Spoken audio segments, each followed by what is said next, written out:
I'll join palms. And repeat after me. I take refuge in the Buddha. I take refuge in the Buddha. I take refuge in the Dharma. I take refuge in the Dharma. I take refuge in the Sangha. I take refuge in the Sangha. Keeping the palms joined.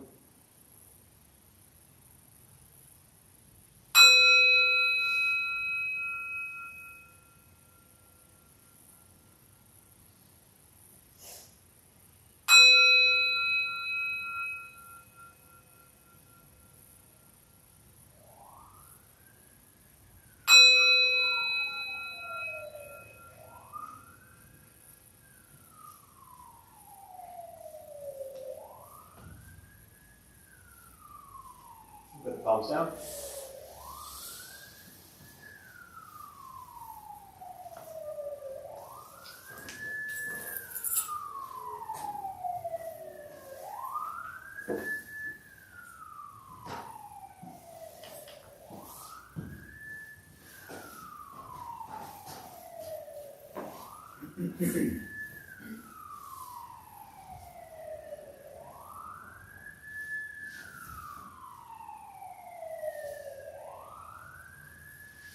All right, good evening, everybody.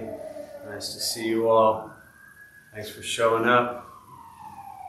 It's always a joy to be a Jewish kid leading the Buddhist temple on Christmas Eve.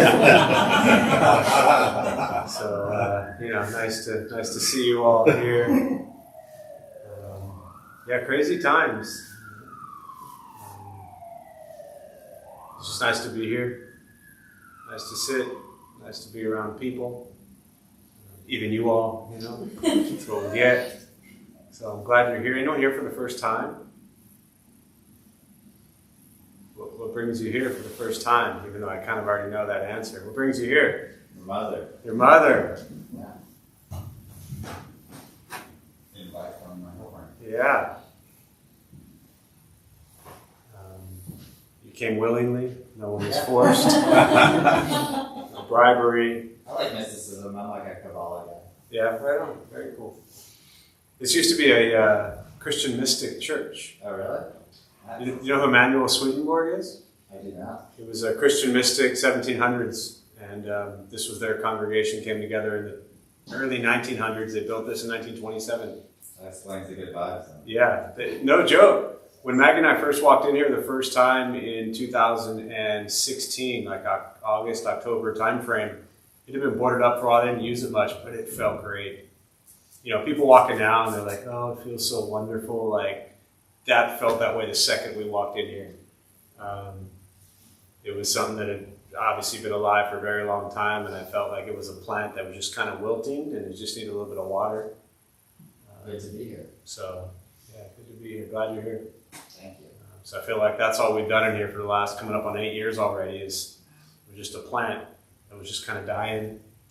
Just needed, a little bit of sun, a little bit of water, a little bit of love, and somehow, here we are. But thanks to the Christian mystics, or we wouldn't be sitting here right now. So, yeah. Anyone else here for the first time? Welcome for the first time. Thank you. What brings you here? I just found out about you guys, and I thought it'd be a great way to spend the evening. Nice. It's good to sit by the door too, so then if you hate it, you can just slip out. Nobody will even know. I mean, now we'll know because I pointed it out. Midway through, if you leave, we'll understand. But what's that? I'm here for the long haul. Right on. Well, we're glad you're here. So we're going to start with a meditation practice. Those are joining virtually. Glad you're here. Thanks for showing up. A couple things to tell you before we begin with the meditation. Nothing's going to happen to you. Right? You're not going to float away. You're not going to have any mystical, magical experiences. The mind that races all day long is not going to shut off.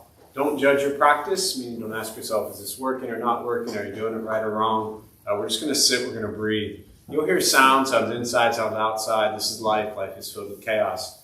And this practice of learning to get quiet and still within all of the chaos. Posture, you just want to be comfortable. If you're on a cushion, often it helps. Sliding to the front third, pushing the stomach forward. If you're on a bench or chair, however you're seated, also just trying to sit up straight, relax your shoulders. Hands can be on the knees or lap, whatever works for you. If you are brand new to meditation, you're not trying to empty your thoughts, you're not going to go blank, you're not going to think nothing. You end up telling yourself, think nothing, think nothing, think nothing, and that's kind of a waste of time. So we're just going to sit, we'll breathe, your mind will wander. I'll say things periodically to either wake you up because you've fallen asleep, or remind you that you're lost in thought and bring you back to the present moment. Most important, do not expect anything from this practice. We will just sit and breathe. I'll guide us as we begin, and we'll settle into a little bit of silence.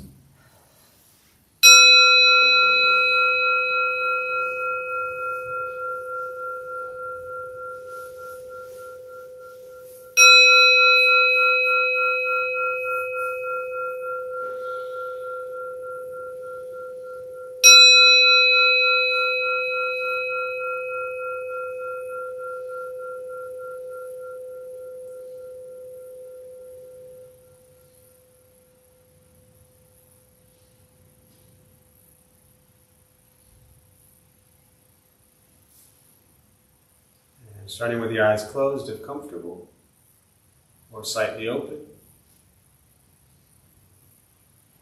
Mouth is open or closed. We'll start with taking 3 deep breaths, slowly.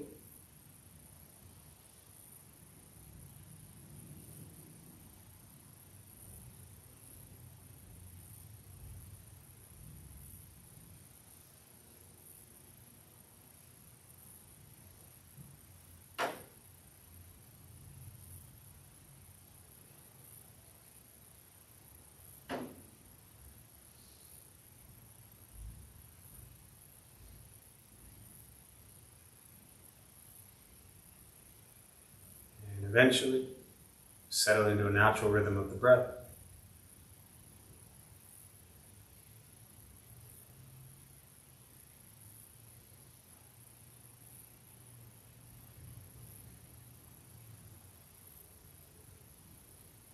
Noticing the mind as it wanders, jumping from thought to thought.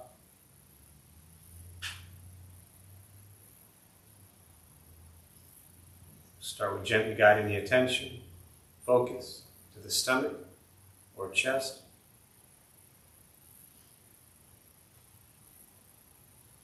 Breathing in, feel them rise. Breathing out, they fall.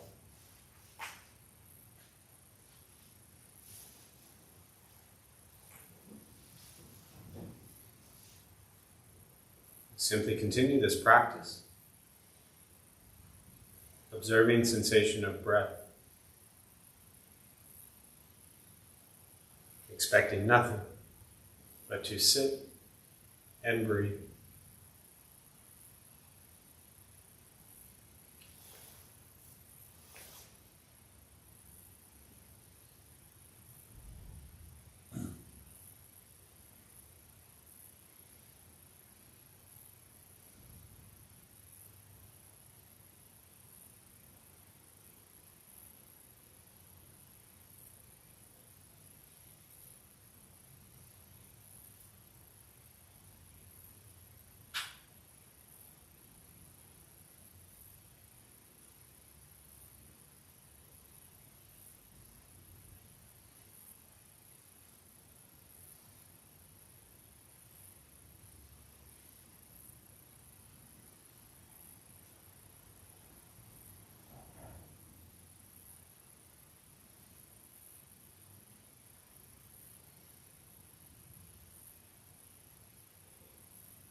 And as the mind wanders, lost in thought,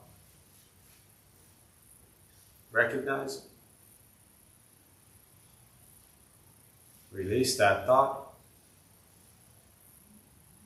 Return attention, focus to the breath.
Breathing in, follow breath in.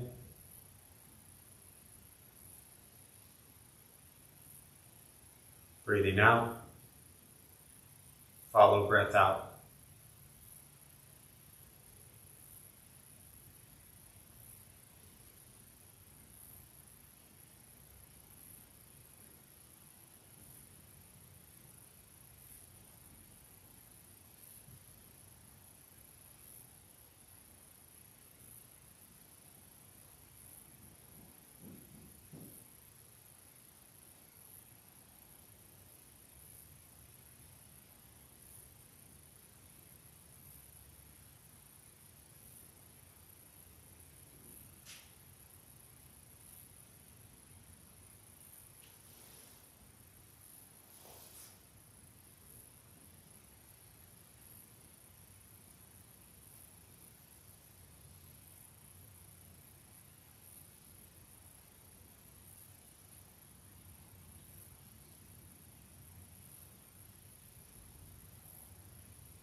Letting go of expectations, letting go of judgments from the practice, just sitting, breathing.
Learning to be comfortable in stillness, in quiet, wanting nothing but to sit and breathe.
And with the body still, rested,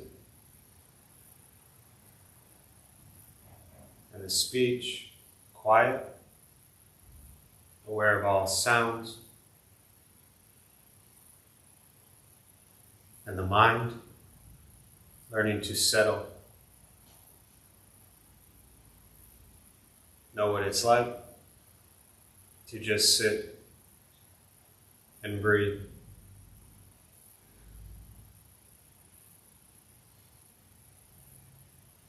Knowing with each breath,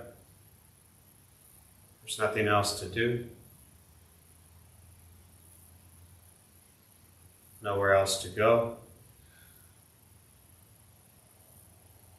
and no one else to be.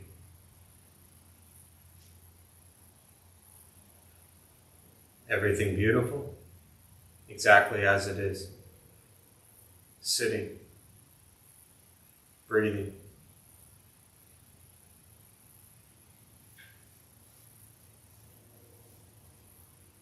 And once again, taking 3 deep breaths, slowly.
And as you slowly open the eyes, slowly beginning to move. And most important, with the practice of meditation, is to recognize how you feel now, immediately after.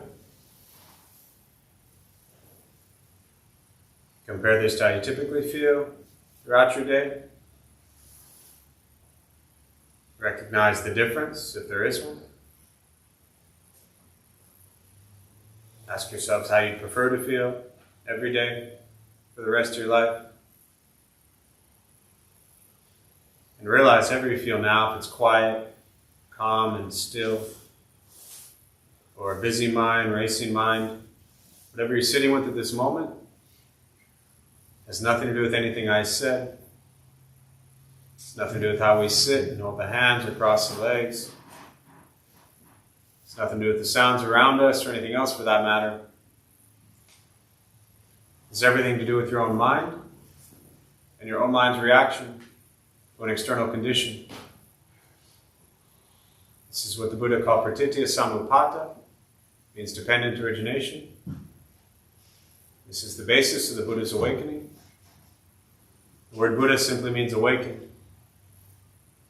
He was a human being, no different than any one of us, who began to understand why he suffered, why he got angry, sad, depressed, stressed, anxious. He began to understand the causal relationship of all phenomena. What that means very simply for all of us, regardless of where you come from, or what you believe in, or where you think you're going, your whole life is filled with things that happen. You react. More stuff happens, more reactions. That's what we get. That's it. This practice is simply learning what it's like to respond to something quietly, peacefully, still. Because for most of us, the way you responded to the last 20 minutes is quite different from how you responded to every other 20-minute period of your day. And so all we're working on is closing the gap where the way you feel now is closer to how you feel always. Just as driven, motivated, productive, successful, whatever that means to you in your respective lives. But with a mind that's steady, clear, focused, distracted by nothing, disturbed by no one. It's not an easy practice, not necessarily fun. It's not an escape, as often people think it is. It is direct perception into the present moment. And the present moment, as we know all too well, is often filled with conflict, chaos, difficulty, challenges. So this practice is not running from things. It's learning to be with life as it arises.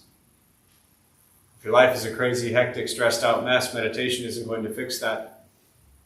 It helps you become aware of your life that's a crazy, hectic, stressed out mess, so you can then make changes. Meditation is an opportunity to sit with all the craziness that's in your head. And that's so much fun. Meditation is free. Buddhist practice is free. It's just sitting, breathing, becoming aware of what you think, what you say, and what you do. And that never changes. For me, this practice is not complicated, yet it's extremely difficult. It is each moment, which each thought, each word, and each action becoming aware of the intention behind all of it. Once we stop trying to change, fix, control, manipulate everything outside of us, hoping they do this, hoping they do that, wishing they would do this, wishing they would do that. We spend so much time trying to control everything around us. This practice is setting that down for a minute and working on controlling our thoughts, our words, and our actions. And when we do that, life gets a little bit simpler. And we learn to appreciate all the beauty, all the madness, all the chaos, all the joy. And ultimately settle in a place of gratitude for everything because you're alive. And as I started talking about tonight, and I kind of, half jokingly, but really seriously talking about the, Emanuel Swedenborg and Christian mystics, and, it creates an opportunity for all of us to look at where in our lives can we be grateful. And whatever life we have, a lot of people had to come together in a lot of different ways for us to even be here right now. And when we step outside from seeing life all about us, we begin to have a sense of gratitude for everyone before us that created everything in our lives. And any sort of resentments and anger and frustration and disappointments and all these things that, one or two of you might carry with you once in a while about things that have crossed your path in your life. You learn to set those down for a little bit and realize that the anger, the frustration, the resentment that you're carrying, it's just hurting you. Doesn't mean that what things have, happened, the things that have happened to us or what people have done to us in the past, doesn't mean any of that's okay or right or good or healthy. But when we carry the anger, we carry the frustration, we carry the resentment, we hurt. And so we're taking pain from the past and we're carrying it with us day in and day out, over and over and over again. And, easier said than done, of course, but sometimes it's nice to just set that down and find gratitude for all we have right now. Because if you're sitting here right now on a Tuesday night at 7 o'clock, you got a lot of really wonderful, beautiful things in your life. Truly. And we don't always focus on those things enough. Because it's so much more fun to focus on all the shit. Can't for the life of me figure out why we do that, but we do. So, try to find some gratitude for everything that came before you. So with that, I'll pause. For me, I really just prefer to respond to questions, meditation, Buddhist practice, anything you're sitting with, and we'll use the rest of our brief time this evening, and I'll respond to questions or thoughts. And to those joining virtually, again, welcome. Glad you're here. Thanks for showing up. There's a chat box on your screen somewhere. Feel free to say hello. If you have any questions, put them there, and I'll do my best to respond. So I'll open up to questions.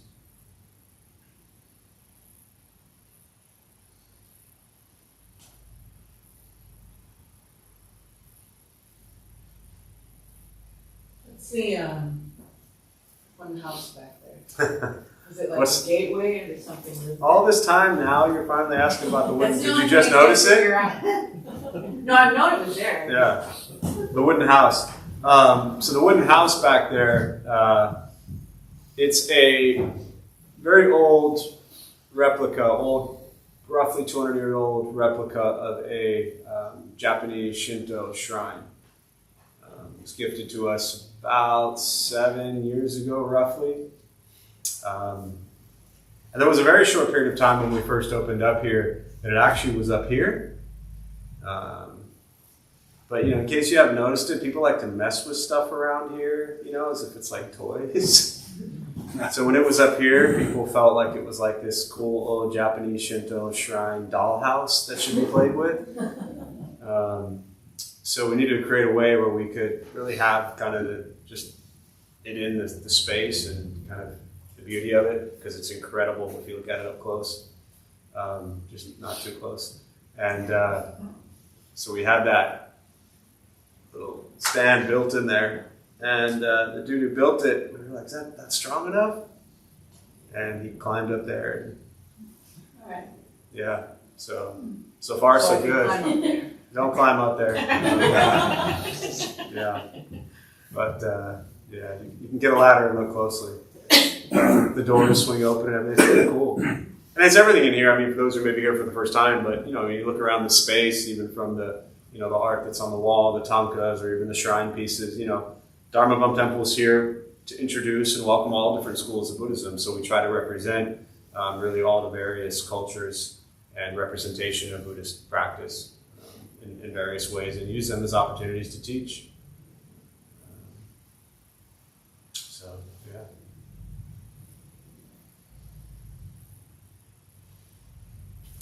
Yeah.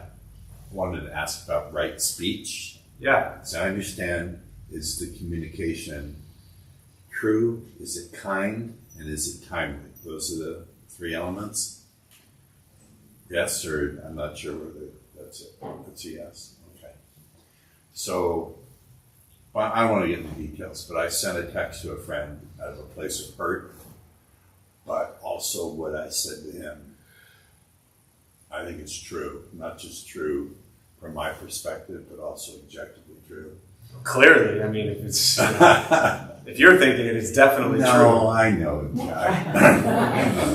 But I'm glad you clarified that it's not just from your perspective, that it's objectively true. So thank you for clarifying I'm that. embarrassed you succeeded. It's my job is to embarrass you. Go ahead. Sorry. So how does it work if something, say, just isn't kind? There's no kindness in it. Forget my example. Of screwing up with my friend. Sometimes we have to speak harshly to get our point across. Well, yeah. So let me back up real quick. Speaking harshly doesn't necessarily mean it's unkind. Let me just start there, and I want to back up.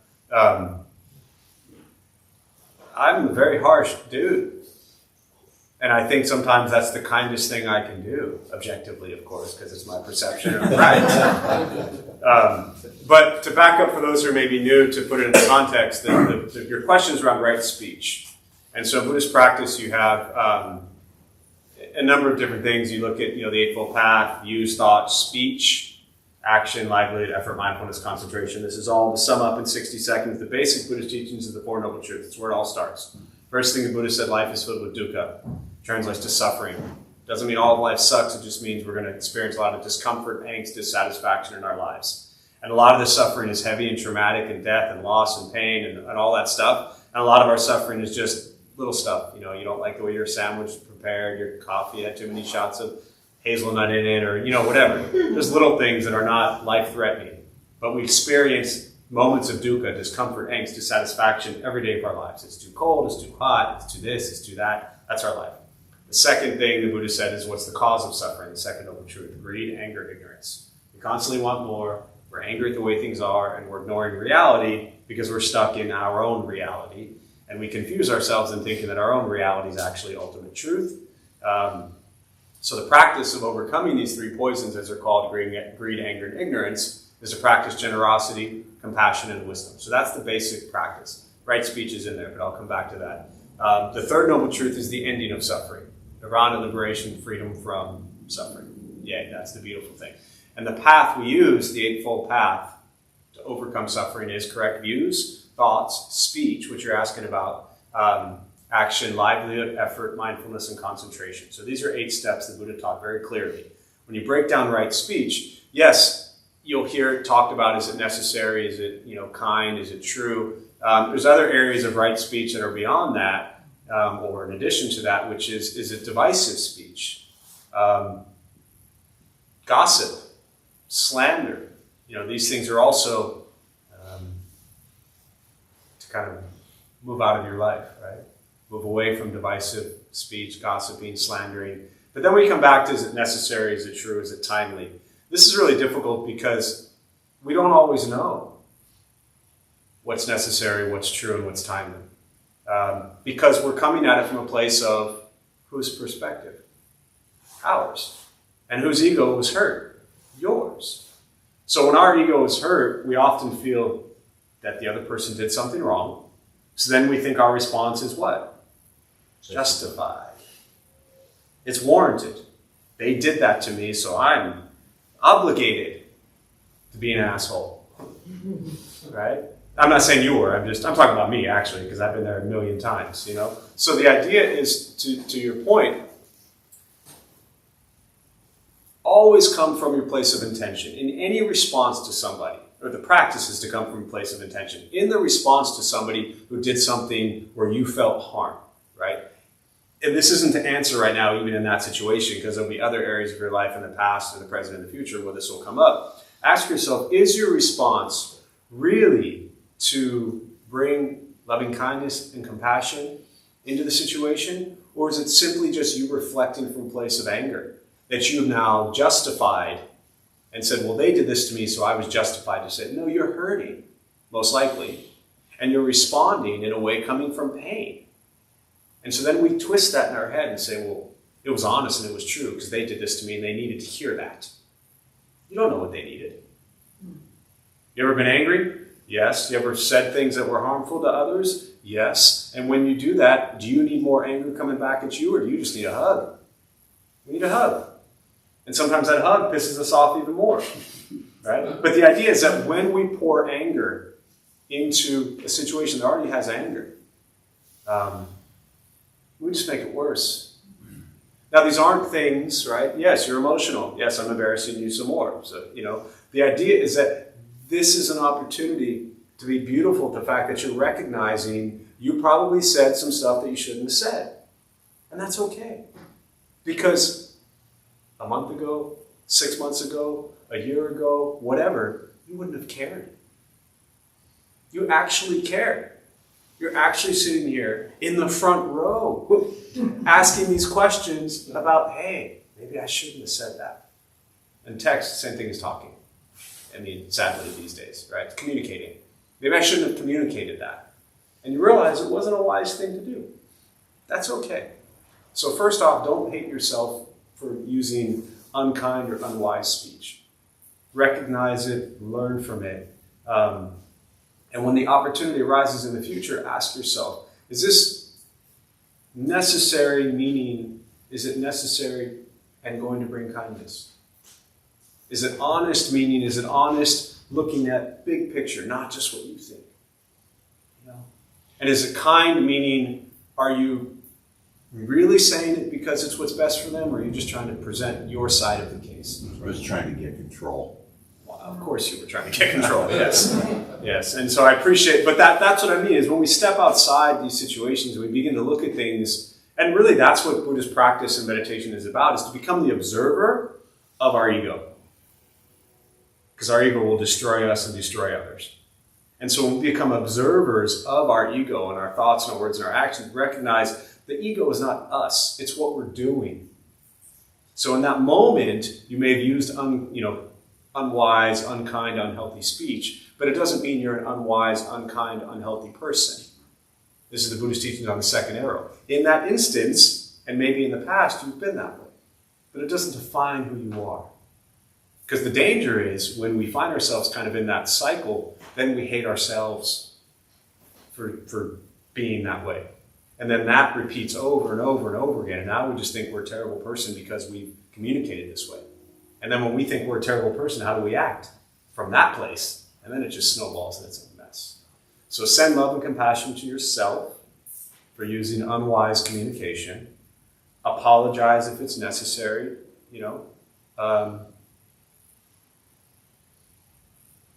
and move on. Yeah.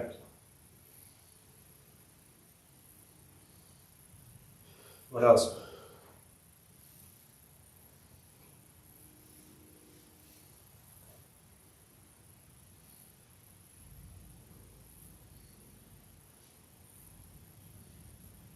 But yeah, the last thing I'll say about right speech, to come back to that, it really is about the intention and being honest with, like you just said, the intention behind it was, it's the ego, and I wanted to gain control. Our mind will twist anything.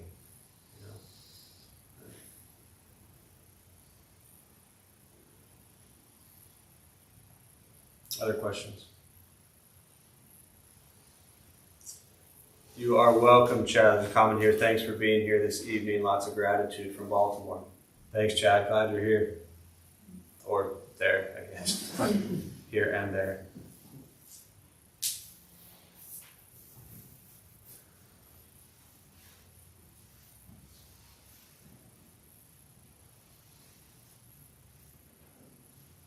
What first got you into Buddhism? What first got me into Buddhism? Years of anger, depression, and destruction. Yeah, that sum it up. The brief story is, when I was 20, I took a Chinese civilization class in college because my brother told me it was an easy A, and it was. Chinese Civ 174, probably still the same professor, still the same class at the University of Arizona. And we had to read Intro to Zen by D.T. Suzuki.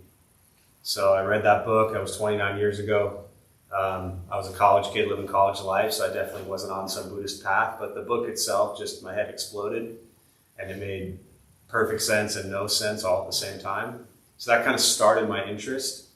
And then, without getting into the whole long story, growing up as an angry, depressed kid, lots of fights, lots of trouble, just madness and chaos, tremendous depression and destroyed a lot of stuff. And then one night I was, my best friend Kristen, this was 2003, and she said, Jeff, she had to go to a Buddhist temple for her. She was doing her teaching credential program at San Diego State. And she said, Jeff, you always talk about being Buddhist. You've never even been to a Buddhist temple. She called me out on my stuff, right? And so she said, I got to go observe somewhere. Do you want to go with me? And so she went to Shifang Temple right down the street, which is, still my first Buddhist home and very near and dear to my heart. So I went with her, and I remember sitting down, like I was in that seat, looking up at this big Buddhist statue, and like the whole world just fell off my shoulders. And I it was all in Mandarin. I had no idea what was being said. I just knew what it felt like, kind of to be in that space. And it was just it was so different, from everything else that we tend to experience on a day-to-day basis. And I just, I had a totally, on paper, perfect, successful, happy, healthy life, but inside was just miserable. So I sat down and I talked to the nun afterwards, and she said, asked me about me. I said, I'll be back tomorrow, I'll be there tomorrow. And 6 months went by, I never went back. And that was, it was my buddy's birthday. They just got out of the military. We were going out to some club downtown, and I had this whole realization in like 20 seconds. And at that time, as a young working kid, lots of money, and I realized I had no patience. I had this money. I was going to pay the dude in the VIP line a bunch of money to get us in, buy us all drinks, chase somebody around all night long, and I'd wake up the next day by myself or with somebody, and I'd feel like crap. And I had this whole thought in my head, like 20 seconds. And of course, the night continued. It's exactly what happened. I woke up the next day, I felt like crap by myself, and it was like noon, It'd been a long night. And my first thought was I got a headache. Second thought was I got to go back to that temple. So I went back. I picked up 2 books. One was Lotus in the Stream. Still to this day, I think one of the best intro to Buddhism books out there. Four Noble Truths, Eightfold Path, Karma, Dependent Origination, Rebirth, all the basic Buddhist teachings. And the second one was called Graceful Exits. And I think this is one of the best books I've ever read. It was how great spiritual, not so much Buddhist per se, but just how great spiritual leaders, spiritual beings, what their life was like leading up to their time of death. And we have this, this kind of phrase, rest in peace, right? But if we're going to rest in peace, what does that mean? How do we have to live? We're all worried about resting in peace, but we're not even living peacefully. And so what I got from this book was like, I'm going to die. I mean, I kind of already knew that, but it like really drove home the fact that no matter how great you are, no matter how big your ego is, no matter how many houses or money or whatever you have, you're going to die. And can you be at peace in your life now? And all of a sudden, I just became obsessed with trying to find peace, which is what leads most people to these places. So that was 2003. I spent 2 years there pretty much every single day. And then in 2005, shipped off to their monastery in Taiwan. And 11 months later, my master said, "How you doing?" I said, "Great, I don't want to leave. I'm going to spend the rest of my life here." And she said, "Wonderful, it's time for you to go. You got to go back and figure out how to introduce it to the crazy people you know in San Diego." That's you. So yeah, that's the super short story. But it really was, and I talked about this a couple weeks ago, this idea of being happy. We get stuck in not just this culture, but so many cultures about being happy. And for me, this practice isn't about being happy, it's about being at peace. If we're happy, that means typically we're getting what? What we want. And the Buddha says that our cravings and desires for what we want is what leads to suffering. It doesn't mean you shouldn't get what you want, but we spend our whole lives chasing what we think makes us happy. If I just have this place or this, relationship or this whatever, then we'll be happy. But if we stop chasing anything and we just learn to be at peace and have gratitude for everything you already have, what's better than that? So for me as a practitioner, it's not about happiness, it's about being at peace. A lot of terrible things in the world to be very unhappy about. But can we be at peace with all the chaos in the world and still bring kindness and compassion into the world? Otherwise, we're just bringing more anger and fury into a world filled with anger and fury. There's enough anger in the world. Learn to be at peace and make change within yourself first and then bring that into the world. Yeah. What else? Yeah. So kind of a big night for the Christian world in terms of, I was wondering if there was something in the Buddhist world that is date-based. Yeah. So the question for those who didn't hear, maybe virtually, is kind of this, it's a big night for the Christian world. Is there anything kind of in the Buddhist world around that? There's what they call Vesak Day, which celebrates the birth, death, and the day of the Buddha's enlightenment. And they tend to kind of celebrate it all around the same time. And it's usually around like the 4th lunar month. It's usually around April timeframe based on lunar calendar. And the dates of the Buddha, it's 500 years before Christ. Roughly, give or take a few days. But that's kind of in the Thai culture, Lao, Cambodian Buddhist, kind of Southeast Asian. They also do what they call the rains retreat, where they'll take like 3 months and they kind of slow down and stop. And it was a time where like the rains were coming, so you had to kind of maybe not move so much. But really, Vesak Day, from a Buddhist perspective, birth, death, and the day of his enlightenment are all celebrated together. Other than that, what you'll experience, like say in Taiwan, where I was, for example, you'll see a lot of other celebrations at the monastery Buddhist temples, but they're more cultural. Taiwanese culture or various cultures that will celebrate things within kind of the Buddhist context. But the Buddha himself, he was, as you know, he was just a dude. He was just a human. He wasn't a god. He didn't want to be praised or honored or celebrated. He never wanted statues made of him. We didn't listen to that, clearly. Right? Welcome to America. But so he wasn't big on being, revered at all. And you try to carry that, as you know, that humility into Buddhist practices as well.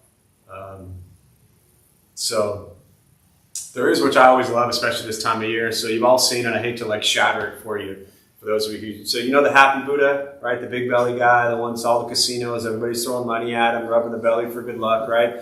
A lot of people think that's the Buddha. I hate to break it to you, kind of like the Easter Bunny, Santa Claus, not the Buddha. His name was Hotai. He lived in China about 1,000 years ago. He had a big belly, always carried, Hotai means bag carrier. Always carried a lot of stuff, a lot of toys, would give it away to kids. Sound familiar, right? And somehow in Western culture, he became known as the happy Buddha, rub the belly for good luck, and you're good to go. But yeah, so that's about it. Yeah. Some great Buddhist teachers would tell you every day. is an opportunity to celebrate, because we're alive, we're here, and life as it is magical. It's crazy. So just celebrate each moment. What else?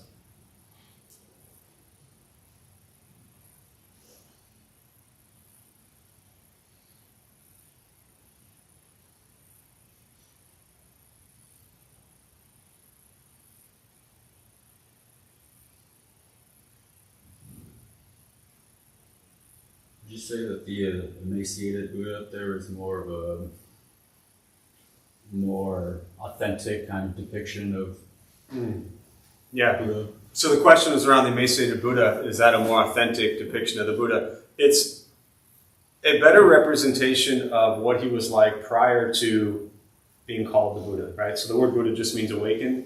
As a prince, raised all the wealth, all the riches, everything he had in the palace. 29 years old, he leaves home, and he roams the base of the Himalayan mountains for 6 years. At that time, they thought, as kind of Vedic Hindu practitioners, that if they overcame attachment to physical form, that they would awaken. So it's said that they would do things like stand on one leg for a week at a time, hanging from a tree for a week at a time. They would eat 1 grain of rice a day.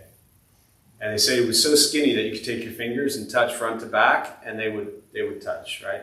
So this is Siddhartha, prior to the Buddha, emaciated. What happened was, and I'll kind of close with this story, is he traveling with these 5 guys, and they came to a river, and someone offered him some food, some kanji. And all his buddies were like, no, we don't eat. And Siddhartha said something to the effect of, and I quote, "I'm hungry," right? And so he said, I'm going to take this bowl, I'm going to put it in the stream. And if it goes against the stream, I'm going to eat. So he puts the bowl, goes against the stream, and he begins to eat. The other 5 guys he's with are like, you sell out, you traitor, you food eater, They left him. And he starts to eat, and he regains physical health. And this introduces, I'll come back to it in a minute, what we call the middle path in Buddhist teachings. So continues on his way, those 5 guys leave him. And then this was after, a good handful of years of already studying and having masters and things like that. And he'd left 2 of his great teachers because he realized that the only one who could end his own suffering, the only one who could help him awaken was himself.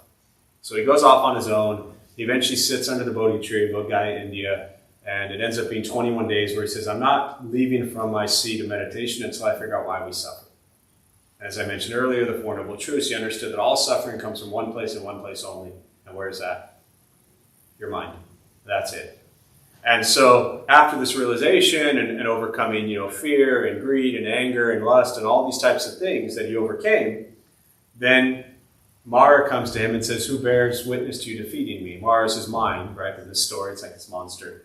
And he simply touches the earth to show the earth is his witness. The story is the earth trembled and shook, Mara went away. Makes a great story, And then these 5 guys come up to him, and that tapestry above the exit sign over there, that's the image. It's called the first turning of the Dharma wheel, where those same 5 guys came up to him and they said, there's Siddhartha, looks like he's figured something out, we'll go sit with him. So they sit down, he teaches them the Four Noble Truths, as I mentioned, and then they said, you have awakened. We will call you the Buddha. And the Buddha, again, just means the awakened one. So those 5 guys became his first 5 disciples, and that, in essence, is where Buddhism, 2,500 years ago, begins. He continues on his way, he teaches for 45 years, and at 80, he died. So why do we have the emaciated Buddha? That was our first statue when we opened downtown, 18 years ago. Us as struggling, ignorant fools who are still struggling ignorant fools, maybe just a tiny bit less now than we were then, we were him, physically, mentally, emotionally, spiritually near death. But we knew there was a path to practice. And so instead of getting this Buddha as our main statue for the Dharma Bums, this already enlightened being that was creating this kind of separation of here we are and we're trying to attain this enlightened state, we sit with him because that's us. And we're like, look, if this dude who was physically, mentally, emotionally, spiritually near death could figure out a healthy path, then there's hope for us too. So it was always and still always our main Buddha statue. And the middle path thing, to kind of close with this thought, is in Buddhist teachings, it's not that the Buddha said, this is the middle, right? We're not monks, we're not nuns, we're lay people, we have our lives, all of whatever you got going on in your life. But in all of our lives, we very often get out of balance. And this could be, again, physically, mentally, emotionally, spiritually, different for everybody. But to find balance in your lives. If you got 50 shirts, maybe you don't need 50 shirts. Maybe you would do just fine with 30. That means you got 20 shirts that you could give to people who don't have any shirts. You got 40 pairs of shoes, maybe you don't need 40 pairs of shoes. Maybe get rid of, we'll go easy on you tonight, it's Christmas Eve. Maybe you get rid of 10 of them. And you still got 30 pairs of shoes, So it's not about finding that perfect, what is the middle, but just to recognize very often where are we out of balance. And if we actually pause for a minute, and that's where meditation is important, if you take some time to sit and recognize where your thoughts are. If your mind is always, constantly looking at this social media thing or whatever, then maybe you're out of balance there. If you're constantly starving yourself in whatever way, you're out of balance there. Right? If you're on Amazon for 3 hours a day getting stuff that you definitely don't need, maybe you're out of balance. So, and these things are not, I'll close with this thought, these things are not about judging. Right? This is not about kind of my comments earlier about the right speech. This is not about saying, well, I'm a terrible person because I'm on Amazon. I spend a lot of time on Amazon. This isn't about judging the self. It's about recognizing where do our thoughts go. And to me, Buddhist practice is simply a mirror. It's just an opportunity to reflect back on my thoughts, my words, my actions, and what's the intention behind them. And where am I out of balance? And if you check in with that pretty consistently, you begin to see oh, I'm a mess. And when you can start to honestly say I'm a mess, that's to me where spiritual practice starts.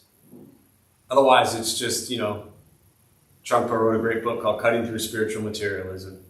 You can kind of get lost in the facade of Buddhism, this cool thing from a long time ago, from a very far away place, It's cool. But to me, Buddhist practice is holding up a mirror and just realizing you're a mess. And still loving yourself for that. And working with that mess. To be less of a mess. So, on that note, I'm going to close with joint palms. May the benefit of this practice be shared with all beings in all directions. May all beings be at peace. May all be free from suffering.